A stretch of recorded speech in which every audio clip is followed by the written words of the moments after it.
ರೈತರಿಗೆ ಚೈತನ್ಯವನ್ನ ನೀಡಿದೆ. ಈ ಬ್ರಹ್ಮಾಂಡದಲ್ಲಿ ಹುಟ್ಟಿದ ಪ್ರತಿಯೊಂದು ಜೀವಿಗಳು ಕೂಡ ಆಸರೆಯನ್ನ ಕೊಟ್ಟು ಅವರಿಗೆ ಬೇಡಿದ ಭಾಗ್ಯವನ್ನ ಕೊಟ್ಟು ಕರುಣಿಸುವ ಕರುಣಾಮಯಮ್ಮ ನೀನು. ಈ ಭೂತಾಯಿಯಲ್ಲಿ ಹುಟ್ಟಿದ ನೀನು, ದುಷ್ಟರ ಸಂಹರಣೆಯಾದ ನೀನು, ಶುಂಭ ನಿಶುಂಭನ ಕೊಂದು ಶಾಂಭವಿಯಾದ ವಿಷ್ಣು ಮಾತೆಯಾದ ನೀನು, ಈ ಭೂಮಿ ಮೇಲೆ ಹುಟ್ಟಿದ ಪ್ರತಿಯೊಂದು ಜೀವಿಗಳಿಗೆ ಆಸರಿಯಾದ ನೀನು, ಈ ಭೂಮಿಯ ಮೇಲೆ ಹುಟ್ಟಿದ ದುಷ್ಟರನ್ನ ಸಂಹಾರ ಮಾಡುವುದಕ್ಕಾಗಿ ಮತ್ತೊಮ್ಮೆ ಹುಟ್ಟಿಬಾರ್ದಾಗಿ. ಅಷ್ಟೇ ಅಲ್ಲದೆ ಕಲಿಯುಗದ ಕಾಮಧೇನು ಕಲ್ಪವೃಕ್ಷರಾಗಿರುವ ನೀನು, ಬೇಡಿದ ಭಾಗ್ಯವನ್ನ ಕೊಟ್ಟು ಕರುಣಿಸುವ ಕರುಣಾಮಯ ತಾಯಿ. ಅಷ್ಟೇ ಅಲ್ಲದೆ ನನ್ನ ಮೈದುನ, ನನ್ನ ಹಿರಿಯ ಮೈದುನ ಕೆಚ್ಚದೆ ವೀರನಾಗಿ ಕಬಡ್ಡಿ ಪಂದ್ಯದಂತ ಹೋಗಿದ್ದಾನೆ. ಅವನಿಗೆ ಸಂಗೊಳ್ಳಿ ರಾಯನಂತ ಶಕ್ತಿಯನ್ನ ಕೊಟ್ಟು ಕಾಪಾಡು. ಅಷ್ಟೇ ಅಲ್ಲದೆ ನನ್ನ ಕೆರೆಯ ಮೈದುನ ವಿದ್ಯಾಭ್ಯಾಸಕ್ಕಂತ ಸಿಟಿಯಲ್ಲಿ ಓದ್ತಾ ಇದ್ದಾನೆ. ಅವನಿಗೆ ವಿಶ್ವೇಶ್ವರಂತ ಬುದ್ಧಿಯನ್ನ ಕೊಟ್ಟು ಕಾಪಾಡಿ. ಇನ್ನು ನನ್ನ ಪತಿದೇವರು ಕಳಸ ಬಂಡೂರಿನ ಹೋರಾಟವೆಂದು ನೀರಾವರಿ ಯೋಜನೆಗೆಂತ ಹೋರಾಟ ಮಾಡ್ತಾ ಇದ್ದಾರೆ. ಅವರಿಗೆ ಯಾವಾಗಲೂ ಜಯಶಾಲಿಯಾಗಿ ಬನ್ನಿ ಅಂತ ಕರುಣಿಸಿ ಕಾಪಾಡು ತಾಯಿ ಜಗನ್ಮಾತೆ.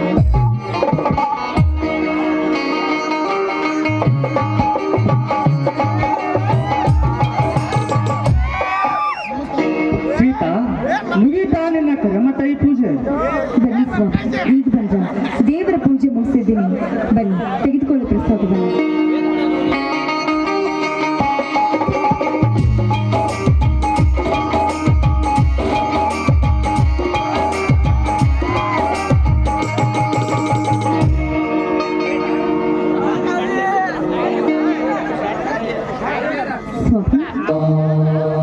ಯಾಕೆ ಸ್ವಾಮಿ, ಯಾಕೆ ಈ ರೀತಿ ಮಾತನಾಡ್ತಾ ಇದ್ದೀರಾ? ನೋಡು ಸೀತಾ, ರೈತನ ಎಲ್ಲರ ಉಸಿರು ಅನ್ನೋ ಮಾತು ಸುಳ್ಳು ಸೀತಾ, ಸುಳ್ಳು. ಸ್ವಾಮಿ, ಯಾಕೆ ಸ್ವಾಮಿ, ಯಾಕೆ ಇವತ್ತು ಈ ರೀತಿ ಮಾತನಾಡ್ತಾ ಇದ್ದೀರಾ? ಏನಾಗಿದೆ ನಿಮ್ಗೆ? ಮತ್ತೇನು ಮಾತಾಡಬೇಕು ಸೀತಾ? ಆ ಸೌಕರ್ಯ ದೌರ್ಜನ್ಯಕ್ಕೆ ಸಿಲುಕಿ ಕಣ್ಣಿಡುವಂತಾಗಿದೆ. ರೈತರು ಒಗ್ಗಟ್ಟಿನಿಂದ ಹಸಿರು ಸೇನೆ ಕಟ್ಟಿ ಮನೆ ಮನೆಗೆ ಒಬ್ಬ ರೈತ ಕೈ ಜೋಡಿಸಿ ಹೋರಾಟ ನಡೆಸಿದರೆ, ಆ ರಾಜಕಾರಣಿ ಮನೆ ಮುಂದೆ ಉಪವಾಸ ಮಾಡಿದ್ರು ಸಹ ಅವರ ಮಾತು ಆಶ್ವಾಸನೆ ಮಾತಾಯ್ತು ಸೀತಾ. ಅದೇ ರೀತಿ ನಮ್ಮ ರಾಜ್ಯದಲ್ಲಿ ಆ ಪ್ರಶಾಂತ ಗೌಡನಂತ ಕ್ಯಾಪ್ಟನ್ ಜಂತಿರುವಾಗ ನಮ್ಮಂತ ಬಡವರಿಗೆ ಎಲ್ಲಿದೆ ಸೀತಾ ಸ್ವಾತಂತ್ರ್ಯ? ಎಲ್ಲಿದೆ ಸ್ವಾತಂತ್ರ್ಯ? ಅಂದ್ರೆ ನಿಮ್ಮ ಮಾತಿನ ಅರ್ಥ ಭೂತಾಯಿ ಬಡಲಿಗೆ ಬೆಂಕಿಯನ್ನ ಸುರಿದು, ರೈತರ ಕೊಳ್ಳಿಗೆ ಹಗ್ಗವನ್ನ ಬಿಗಿದು, ನೀರಿಳಿದ ಬಾವಿಗೆ ನೋಡ್ತಾ ಇದ್ದಾರೇನ್ರಿ ಈ ಜನ? ಹೌದು ಸೀತಾ, ಹೌದು. 3 ವರ್ಷ ಭೀಕರ ಬರಗಾಲ ಬಿದ್ದು ತುತ್ತು ಗಂಜಿಗೆ ಗಟ್ಟಿಲ್ಲದಂತಾಯ್ತು ಬಡವರ ಹೊತ್ತು. ಇದೇ ರೈತರಿಗೆ 10,000 ನೀಡಿ 1 ಲಕ್ಷ ರೂಪಾಯಿ ಬಡ್ಡಿ ಏರಿ ತನ್ನ ಹೊಟ್ಟೆಯಾಗಿ ದುಡಿಸಿಕೊಳ್ಳುತ್ತಿದ್ದಾನೆ ಕೆಟ್ಟ ಸುಳಿಮಗ ಪ್ರಶಾಂತ್ ಗೌಡ. ಕಳಸಾ ಬಂಡೂರಿ ಯೋಜನೆ ಯಶಸ್ವಿ ಆದರೆ ತನ್ನ ಮಣಿಗೆಯಲ್ಲಿ ಕಾಳು ಕೀಳು ಸಿಗದಂತೆ ಆಗುತ್ತಿದ್ದೆಂದು ಈ ಯೋಜನೆಗೆ ಅಡ್ಡಿಗಿದ್ದಾರೆ ಬಡ್ಡಿ ಮಗ. ಹೌದು ಸ್ವಾಮಿ, 25 ವರ್ಷಗಳ ಹಿಂದೆ ನನ್ನ ತಂದೆ ತಾಯಿ ಕೂಡ ನಿಮ್ಮಂತೆ ಹೋರಾಟ ಮಾಡಿ ತಮ್ಮ ಪ್ರಾಣವನ್ನೇ ಕಳೆದುಕೊಂಡಿದ್ದಾರೆ. ಅದಕ್ಕೆ ನಿಮಗೆ ಮುಚ್ಚು ಭಾಷಿತ. ಭೂಮಿ ಮೇಲೆ ಹುಟ್ಟಿದ ಪ್ರತಿಯೊಂದು ಜೀವಿಗೆ ಬದುಕಲು ಹಕ್ಕಿದೆ. ಅದು ಅಲ್ಲದೆ ನನ್ನ ಮೈ ಮುಟ್ಟಲು ಬಂದ್ರೆ ನರಸಿಂಹನಾಗಿ ಅರಿತುವ ನನ್ನ ಸಮಾಧಾನ ಭಯಪಡುವೆ ಹುಚ್ಚಿ. ಸ್ವಾಮಿ, ನಿಮ್ಮಂತ ಪತಿಯನ್ನ ಪಡಿಬೇಕು ಅಂದ್ರೆ ನಾನೇ ಪುಣ್ಯ ಮಾಡಬೇಕು ಸ್ವಾಮಿ. ನಿಮ್ಮ ಒಂದೊಂದು ಮಾತುಗಳು, ನಿಮ್ಮ ಮನಸ್ಸು ಗಟ್ಟಿಯಾದ ಬಂಗಾರ. ನಿಮ್ಮ ಮಾತುಗಳು ಕೇಳುತ್ತಾ ಇದ್ರೆ ಹಸುಗೂಸಿಗೆ ಹಾಲು ಕುಡಿಸಿದಂತಾಗುತ್ತೆ ಸ್ವಾಮಿ. ಸೀತಾ, ಈ ಜಗತ್ತನ್ನೇ ಕಂಡರೆ ಅವರೇ ನಮ್ಮ ಬಂಧು ಬಳಗ. ಒಲವಿನ ಗೆಲುವಿನಾಟ ಕಾಲವೇ ಬಲ್ಲವರು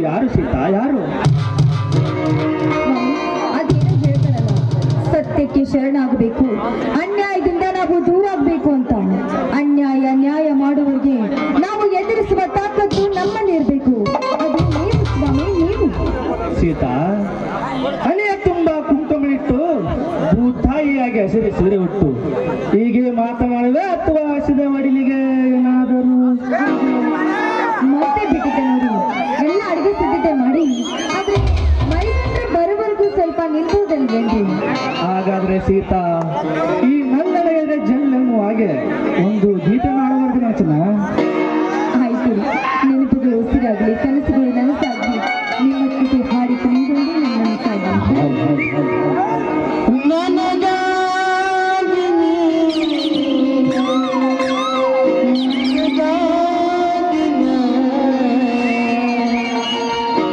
ಕೊನೆವರೆಗೂ ಬದುಕಬೇಕು ನನ್ನೊಲವೇ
ಅದಕ್ಕೆ ಈ ಬಹುಮಾನ ಕೊಟ್ಟು ನನ್ನನ್ನು ಗೌರವಿಸಿದ್ದಾರೆ ಅತ್ತಿಗೆ, ಗೌರವಿಸ್ತಾರೆ.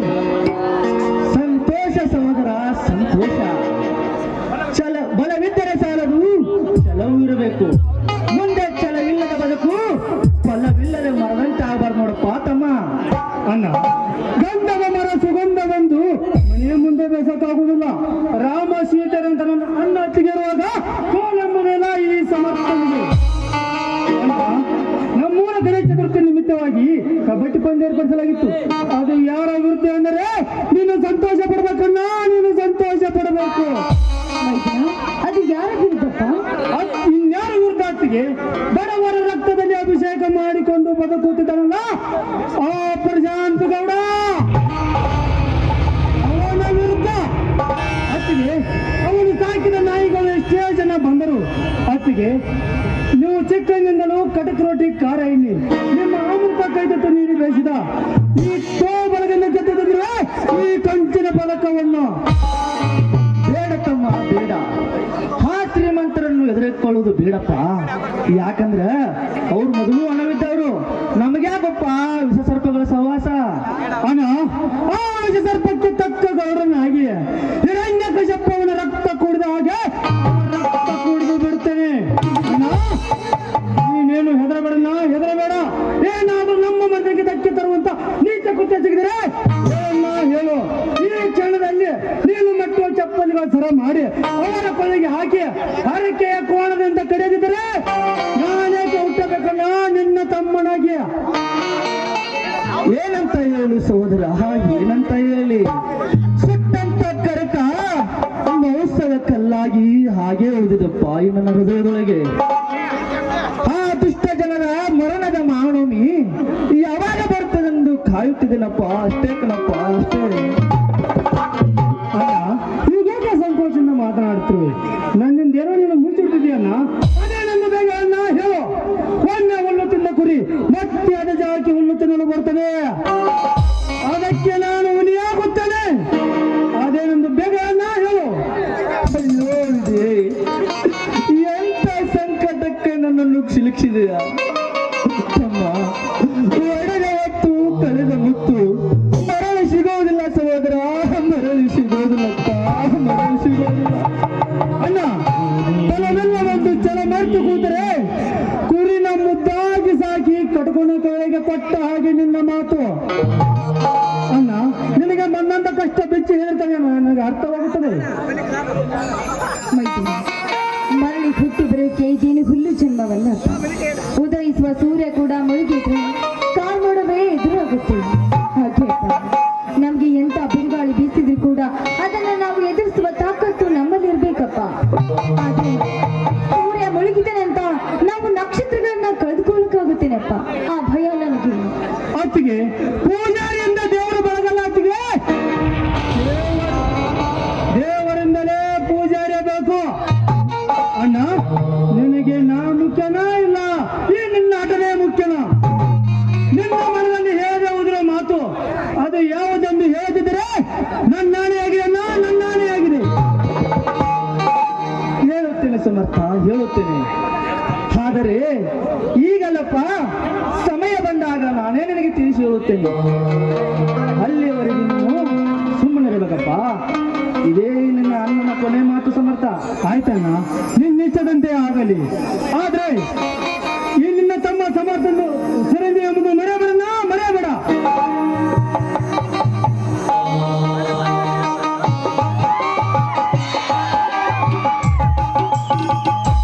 ಅಪ್ಪ, ಅಮ್ಮ, ಆಶೀರ್ವಾದಿಸಿ.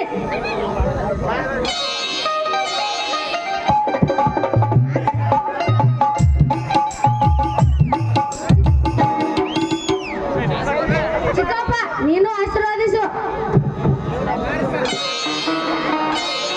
ಎದ್ದೇಳಪ್ಪ ಕುಮಾರ, ಎದ್ದೇಳು. ಇದೇನಪ್ಪ ನಿನ್ನ ಕೈಯಲ್ಲಿರುವುದು? ಚಿಕ್ಕಪ್ಪ, ನಾನು ಶಾಲೆಯಲ್ಲಿ ಅತಿ ಹೆಚ್ಚಿನ ಅಂಕ ಪಡೆದೇನೆ, ಅದಕ್ಕೆ ಈ ಬಹುಮಾನ. ಜಾಣ ಮರಿಯಪ್ಪ ನೀನು, ಜಾಣ ಮರಿ. ಮುಂದೆ ಈ ಭಾರತ ಹೆಮ್ಮೆಯ ಪುತ್ರ ನೆನೆಸಿಕೊಳ್ಳಬೇಕಪ್ಪ ನೀನು ಕುಮಾರ, ಹೆಮ್ಮೆಯ ಪುತ್ರ ನೆನೆಸಿಕೊಳ್ಳಬೇಕು. ರಾಮ ಲಕ್ಷ್ಮಣದ ಚಿಕ್ಕಪ್ಪಂದಿರುವಾಗ ನಾನು ಜ್ಞಾನಪೀಠ ಹಾಗೆ ವಿಜೇತರ ಪ್ರಶಸ್ತಿ ಪಡೆದುಕೊಳ್ತೇನೆ.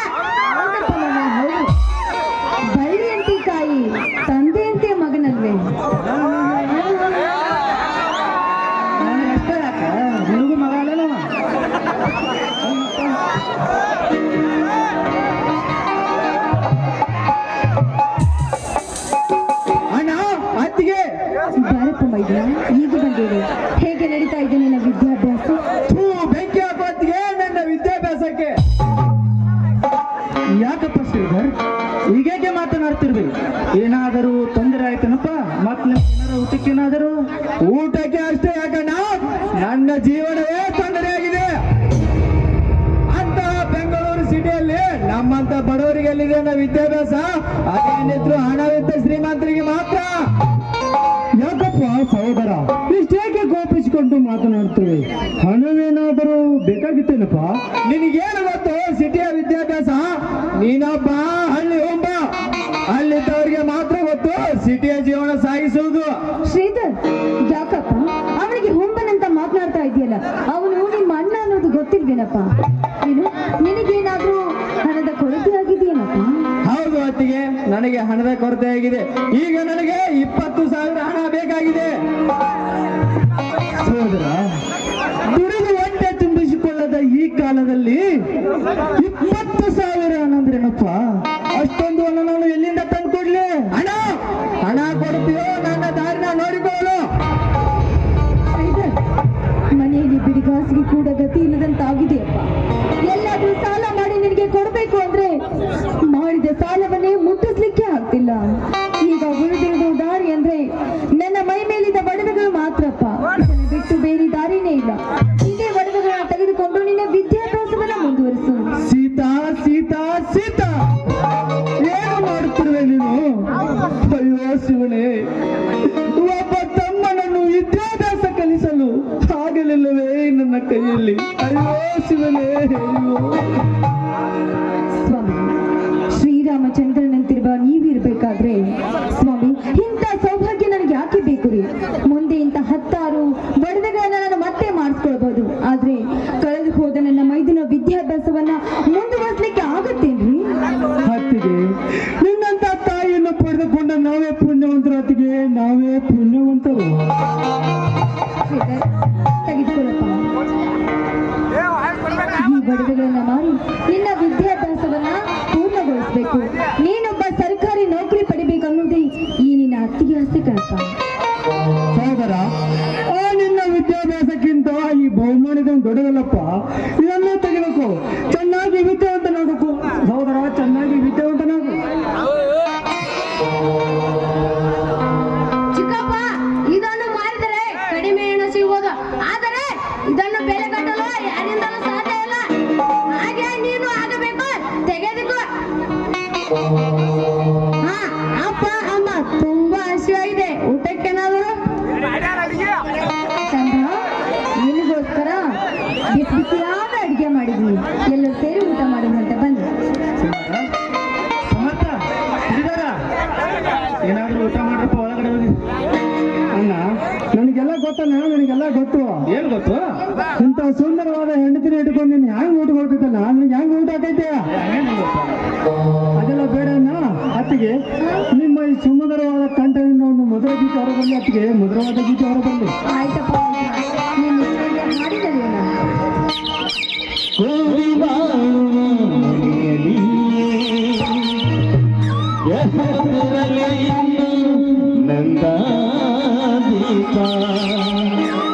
ಹಸಿದಾಗ ಅನ್ನ, ದಣಿದಾಗ ನೀರು, ಕೊಡದಿದ್ದ ಮೇಲೆ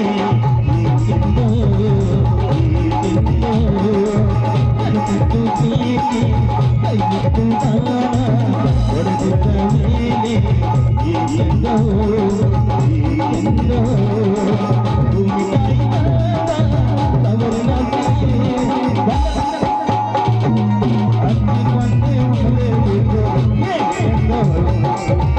ಚಂದ್ರ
ಆಯ್ತು ಅದಕ್ಕೆ ಹೋಗಿ ನಡೀರಿ.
ಏನವ ಲಾವಣ್ಯ ಯೌವನದಿಂದ ತುಂಬಿ ತುಳುಕುತ್ತಿರುವಾಗ ಒಮ್ಮೆ ಅವಳ ಮೈ ಸುಖ ಉಂಡರೆ ಇಡೀ ಸ್ವರ್ಗವೇ ಕೆಳಗೆ ಬಂದಂತಾಗುತ್ತದೆ.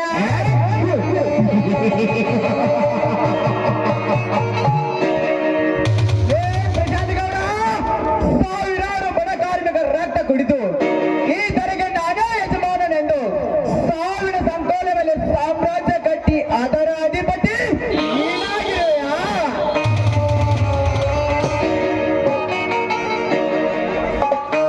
ಪ್ರಶಾಂತ್ ಗೌಡ, ಈ ಹಕ್ಕಿಯಾಗಿ ಹಾರಿ ಬಂದರೆ ನಿನ್ನನ್ನು ನನ್ನ ಹೊತ್ತಾಗಿ ಕುಕ್ಕಿತು ನಡೆದರೆ ನನ್ನ ಹೆಸರು ನಾಗೇಂದ್ರನೇ ಅಲ್ಲ.